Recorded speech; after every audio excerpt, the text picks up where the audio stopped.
What's up, guys? Welcome to another episode. This is attorney Dan Demani. This is Sunglass exclusive Bruce. I know we have been delayed in production, but shit happens, so yeah.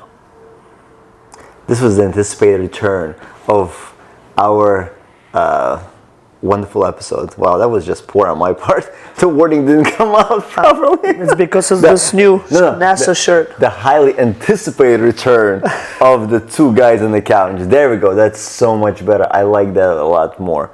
So, bro, how's it been hanging?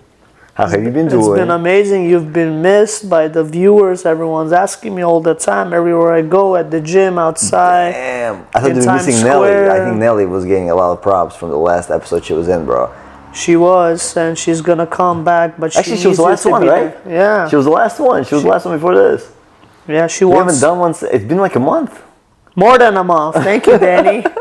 Listen, you've been busy. You've been going to parties. You've been hosting events at your house. You know, you've been inviting people from the podcast to spend time with you Friday evenings. Yeah, man, you've been a busybody, bro. I think the same goes to you. Yes, I've been doing other things, but that's not the point. The point is, dude, you're the one who's been busy beyond belief. I'm very proud of you, man. I think that's the name of this topic. This year is the Bruce year. That's how I see it, because I see you as elevating to the next level. You know what? I'm very proud of you for starting to take the train to work. Oh shit, yeah, don't remind me. I fell the other day. Oh really? Why don't you tell the story about you fell? Oh my god. So I don't know if you guys know, New York City subways are not really that safe due to COVID and mental health issues and homelessness. So there are more cops now than before. Anyways, so I'm always on the on the lookout. On the lookout to see any suspicious activity. Who are you looking at? I was on the look.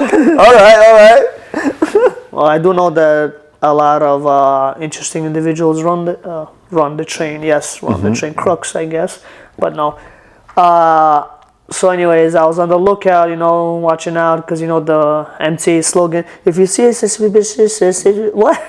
What? That's like how they speak? If you see a suspicious package and activity on the platform or edge, do not keep it to yourself. Tell an MTA employee or a police officer. Remain alert and have a safe day. And thank you for riding with the New York City Transit Authority. Some shit like that. Hopefully I did a good thing. So if you see something, say something. People, you might want to see something and say something. Otherwise, I never understood that slogan. Why the fuck are you on your phone? There's a reason. Keep going. Okay. There's a reason. I'll tell you in a second. Sure. I never understood that slogan, Danny. So let me ask you. I'll get to the phone part a little quickly on the slogan. If you see something, say something. So my question is, if the train is in motion and if you see something, who the fuck are you gonna find if there's no cop there? Say to the person next to you. Okay, so like, what am I gonna do? I'm not a professional. I'm just curious, when you're in the train, does the people there, do they care about anybody else but themselves? Well, coming back to my fall, so there are people, mainly interesting individuals, selling fruit baskets, like the pineapple, grapes, or whatever, and then there was, sorry to say, a homeless woman with her kid, and I just got off the stop, and I was gonna go upstairs to the staircase to go to transfer to my train, and unfortunately, I slipped on a peeled grape that was on the floor, and I fell on them. And so they broke your fall? They actually helped me. And then the other person that was walking down the stairs, she was like, is everything okay? Am I having a stroke? Because I was fine. I was about to go up the stairs, and all of a sudden, I just fall to the right side. She was like, what happened? Are you okay? I'm like, what the hell is this? So yeah, some people do care, but they'll just look they'll be like a bystander or an onlooker. Interesting, okay. Or like, this lady did this, I don't know, she just walked past by. I was like, what the hell? I guess she saw that I fell down and I got up. You know how they say, fall down 8, get back, fall down 7, get back 8. So I just kept moving. I did bruise myself and my back kind of hurts, but I'm sure it would have been worse if that a homeless woman was not to the rescue. So, thank you to the homeless. I will donate on the train next time. So the homeless person broke your fall, huh? They helped my fall, actually. They helped you. Could have been worse, because it was not expected. I didn't see a grape peel there, and apparently now when I see a grape, I thought a banana helps you fall, but apparently a grape. Everything that's squishy helps you fall. Oh yeah. Yes. And what's funny is that I was taking the train back with my coworker. She got out 2 stops before, and I was complimenting her on these new shoes that I bought, and I had them on that day. And I was like, yo, I love these shoes. They're casual. You can wear it for business. You can wear it for going out, And all of a sudden, 2 stops after, I fall. It's like I jinxed myself. I was like, fuck. And I was like, yeah. So, speaking of the train, how often do you see performers performing inside the cabin that you're in? I don't see a lot anymore. But have you seen them in the past? Unfortunately? Yeah, I don't see Why, you enjoyed their shows? I did. The Showtime one where they go crazy and like strip and everything and they swing and everything. That's interesting. Yeah. Or the ones that sit on the small chairs. They used to do that. They don't do it anymore. Okay. So have you heard about a person by the name of Neely who got... chokehold by a Marine? Yeah, I did. That was interesting, yeah. I'm just curious. Who do you think is in the right and who do you think is in the wrong? Oh, tough decision. I mean, the guy, according to what I've heard, is the guy came on the train and, he was passing by the doors and he's like, I'm hungry and I'm ready to die. So the Marine guy, thought he was a threat. So he's like, calm down, relax. Apparently he was starting an argument, whatever, fighting, this and that. And he had to put him in a chokehold to help him relax. And he didn't realize that he was too strong for the guy, and the guy just died. I don't think both of them were right, but it was just wrong place, wrong time. What would you have done in that situation? I would hope to pray, can this train get to the next station so I can go to the other one, Or I hope that this guy would not approach me. If he would, I started going to the gym. I'm ready to protect myself. Thank God I have this ring, I'm more secure. But then I fucking fell, so I was like, fuck. So I'm just curious, do you think anybody else on the train would want to help that homeless person? I don't think so. So there was an article, I think I sent it to you, where they said that, actually, I love this. This is the most weirdest thing I've ever read. You love this? I love the fact that what they wrote, which is, I don't understand that they know who New Yorkers are, but it made no sense. Give me 1 second. Where was this? Someone came prepared, ladies and gentlemen. I kind of came prepared. And while you were looking for that, what have you been doing? Here we go. This is the excerpt from this particular article. I don't know why they wrote this. Who's they?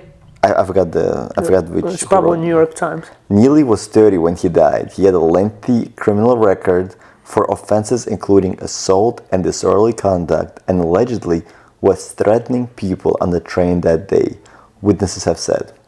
Neely's family, this is the most intriguing part. Beyond family, yeah. Neely's family said that he experienced a mental health episode, warranted, and that no rider asked what was wrong before Penny and 2 others restrained him. Here's my question. How often do you talk to homeless people to ask them what's wrong? Especially, I was driving home from 5 Towns after I dropped off my nephew at school, and there was a guy, half dressed, just walking around talking to himself. In that area? No, not in the area. It was on the area on the way home. Oh, okay. I was about to say 5 Towns. He was next to a bus stop, but he wasn't at the bus stop. He was around, just walking around by himself, talking to himself. Do you think I'm gonna approach the guy and say, hey, dude, are you okay? Do you need me to take you anywhere? Do they not know how New Yorkers are?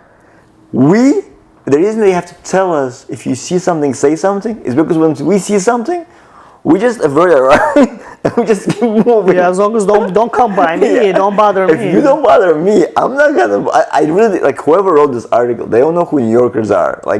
To actually specify that nobody helped or no one asked this individual. First of all, you don't know if he has any if he's carrying COVID on him that he can. That's a new thing they've been saying throughout the pandemic when I was taking it. What's the new thing? That if you are not feeling well or if you're not in a good mental state or health, it's best that you do not take the train today. Something like that in those regards. When I heard that, I was like, what the fuck? So if I'm feeling down or feeling under the weather. No, because back then it was during, if that came out during COVID, they didn't want you to, because if you're in a locked cabin or a car, whatever it is, if you sneeze, the germs are gonna traverse throughout the whole cabin and people are all gonna get sick with COVID. So you're gonna be patient zero in that cabin.